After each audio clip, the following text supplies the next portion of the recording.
first step is to try and get some fuel in there rather than trying to pump it the full distance up.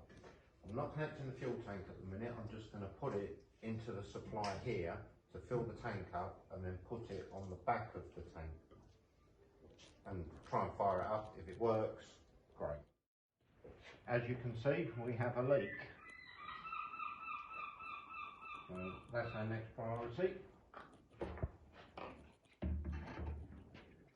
Take the fuel pump off and get it repaired. It's running on a direct fuel supply from this bladder tank here direct into the carburettor. So what I need to do, this is the original pump for the fuel, which takes it from the fuel tank at the back up to here, so it's then gravity fed in. So my next step is to try and make sure this is working. It works on a vacuum off of the inlet manifold, sucking, and that draws the fuel down, fills this tank up, and then that supplies the carburettor. So we're going to try and get a 100-year-old pump to try and work again. Disconnected all the pipes. Obviously there's supply, feed, and the vacuum pipe. So we'll take our last bolt out, and hopefully it's going to come out. So there, that's the little petrol tank with the vacuum pump on it. We're going to send it away for a repair for this little hole here. I don't suppose that's bad for a 100-year-old tank. So we're trying to solve the initial water leaks today from the car. The top hose here has gone, as you can see. There's quite a split in that. So I've made myself up another one. I've made it a touch longer because I don't want to end up with it short. We'll see how it goes on. Pretty good fit, so I have high expectations for this.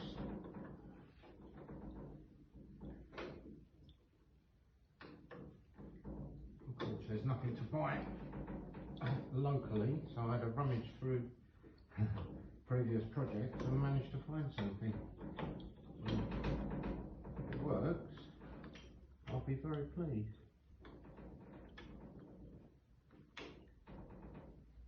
Connect back on.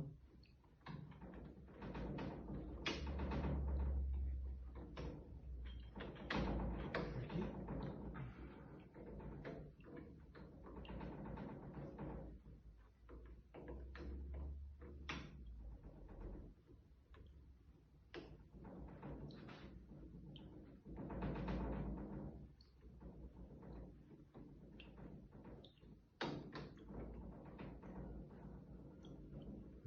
Got to do it up now. Trying to cure the little problems as they pop up. So that's a good repair on that. So next one is the pipe underneath.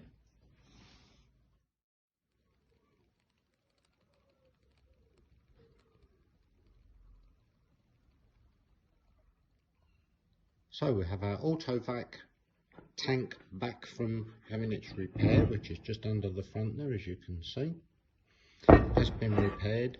I do want to give it a bit of a coat of paint, but it was very tight fit when it actually came out, so I'm cleaning the aperture up first and see what sort of fit it is, because you can see it's all a bit grotty under here. So I'm going to try and clean areas that I can't ordinarily get to with the tank in place. So we'll make a start. So we've been working away cleaning this up with our very finest grade wire wool that we can find, just gradually taking off the years and years of corrosion, but leaving enough so we're still keeping patination. It's never going to be gleaming like a new pin.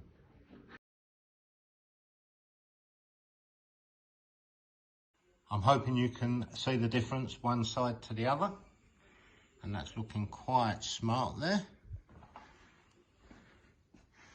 Smart enough to put the Autovac back in, which is my next job.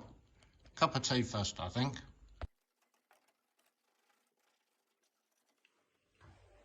So here we are. We're getting a quick coat of paint underneath the tank after it's been repaired. This is like a silk finish that I'm trying out. It's not matte, but it's not gloss, so we'll have a look. Just just like things painted underneath before they go in.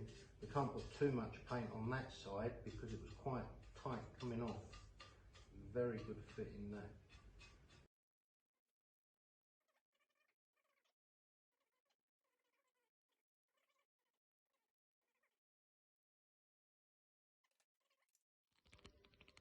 And to be honest, that is good enough for me for now.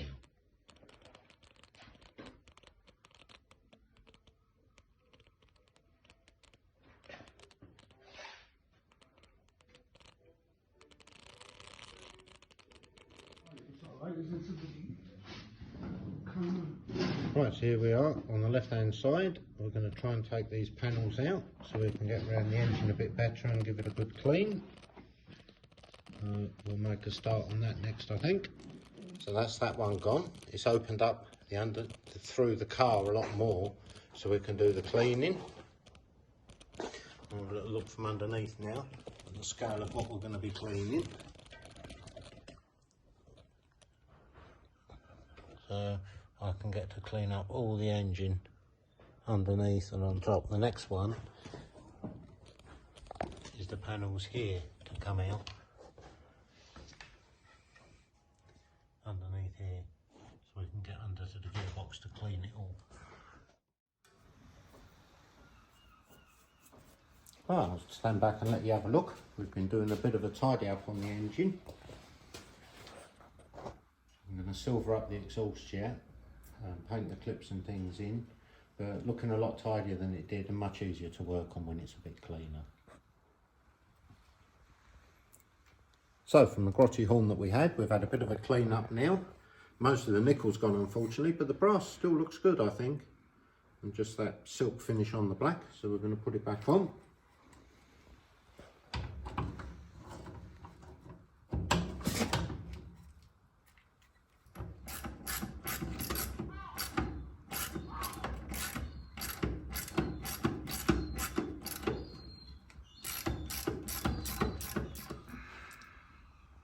Okay, the horn's on, we're just going to connect it up.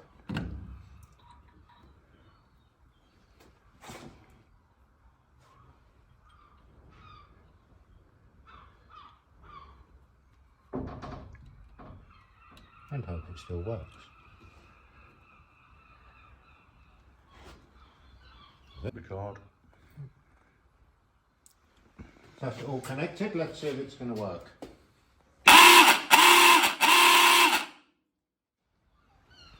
And back to some more painting.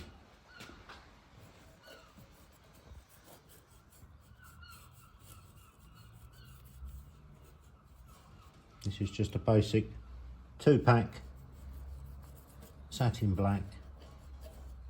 It's easy to touch in and quite hard wearing. It's not a very brittle paint, but I like it.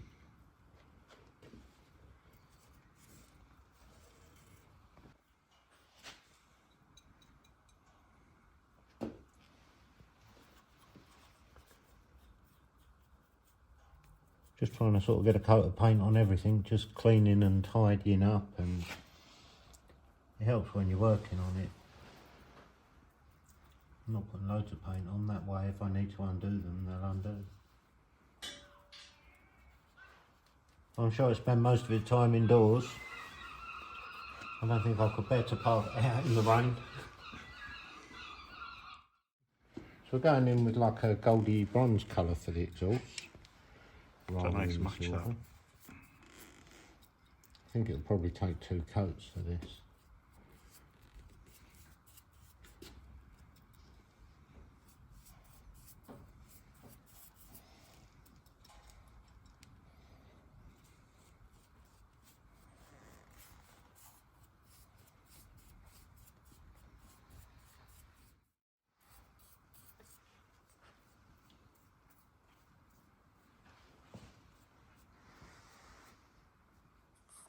Hi, so we've been busy painting the engine up. Let's have a look. There, we painted up the Autovac, all the engine block, spent a bit of time doing the polishing. Certainly looks a lot better than it did. So we'll just have a look at the other side. looking quite nice now. I'm happy enough with the finished product. The aluminium's come up nice enough for now. I mean, obviously you can spend hours and hours polishing, but it looks tidy with this new HT leads on there as well.